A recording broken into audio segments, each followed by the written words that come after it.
What's up, everyone? Welcome to today's video. Welcome to the Video Game Fight School channel. Thank you very much for tuning in. Today we're going to be talking about the low-key Star Wars game that has pretty much gone under the radar for the past few months.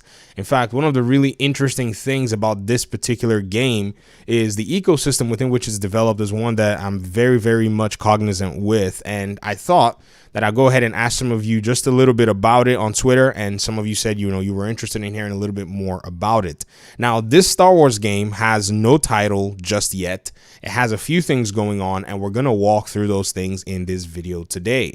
Now, one of the really cool things that we've gotten to see is the Jedi Fallen Order game pretty much revived a lot of what Star Wars fans had enjoyed in a Star Wars title. This was a game that focused on the story of a single Jedi, written in a perspective where the Order 66 story was something that they focused on, and it had a lot of respect for the Star Wars lore, especially seeing that a lot of what you'd seen in the Star Wars cinematics had not necessarily been satisfying to fans. But when you think about it, it makes a whole lot of sense that this is what fans had been looking for the longest time, and the iterations that we got for some of the other games did not come without any controversy. I'm looking at you, Star Wars Battlefield 2, the other one.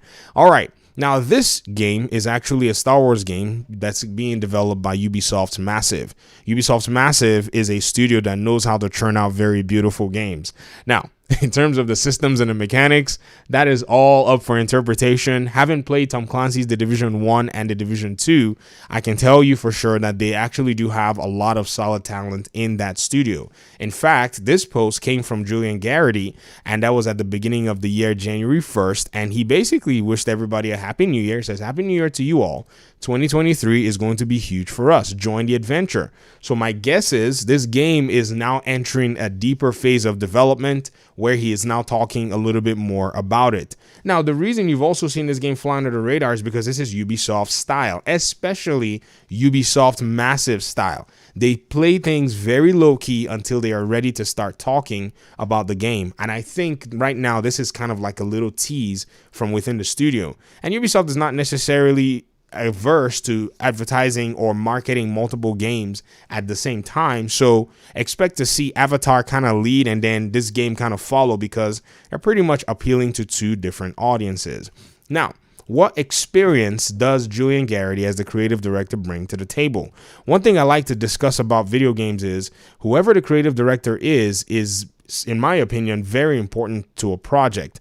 If you go into a project and you're not paying very close attention to the creative director or the creative team, it's probably going to cause you a little bit of maybe a mismatch. Maybe you might have expectations that you probably are not going to be able to meet. One of the big things was Gotham Knights. I made sure that I was able to assess that game from the position of the creative team. That team was new. After having had most of their games canceled, they eventually were able to put together Gotham Knights. So for me, I thought, yes, as rough on the edges as that game was, it was something that this team was able to pull off. Now, the team at Ubisoft Massive, on the other hand, is coming in with a lot of experience. So my expectations are actually going to be much higher, because this team, for the most part, is comprised of people who worked on many games in their past areas of work, and they still worked on Division 1 and the Division 2, a game with a lot of complex mechanics, with a lot of complex animations on the third-person side, open world, not anything crazy, and we're able to pull off something that I feel is a game that is more complicated or complex than a game like Destiny. Ask any Destiny player that's played Division 2, they'll tell you that Destiny may be fun, but the Division 2 is where it goes deep into the rabbit hole in terms of game systems and mechanics. So I'm looking forward to some really cool game systems overall. I'm looking forward to some really cool game mechanics being accentuated in this title, something that, in my opinion, I don't think a lot of studios are really jumping into to assess for the most part. But by and large, you're going to be able to see some really cool stuff if they were to take this game to a whole different direction. Now, another thing that you must also be aware of is this game might not necessarily go the RPG route. That's a very complex route, might not have the wide audience appeal because it's a Disney product and it's not one of Ubisoft's originals. So you might see a game that has a little casual side to it, because Ubisoft makes games to be, in quote, accessible. And when I say that, I use that word loosely, because accessibility functions can be added to any video game if you do a very good job. But accessibility, in my opinion, is something where they try to make their games where they appeal to as many people as possible. So I think the RPG side might not necessarily be the way that they go, but this is yet to be seen as to how exactly they go ahead to deal with things. But this is just a preliminary video. We're going to be taking deeper dives into some of the different aspects.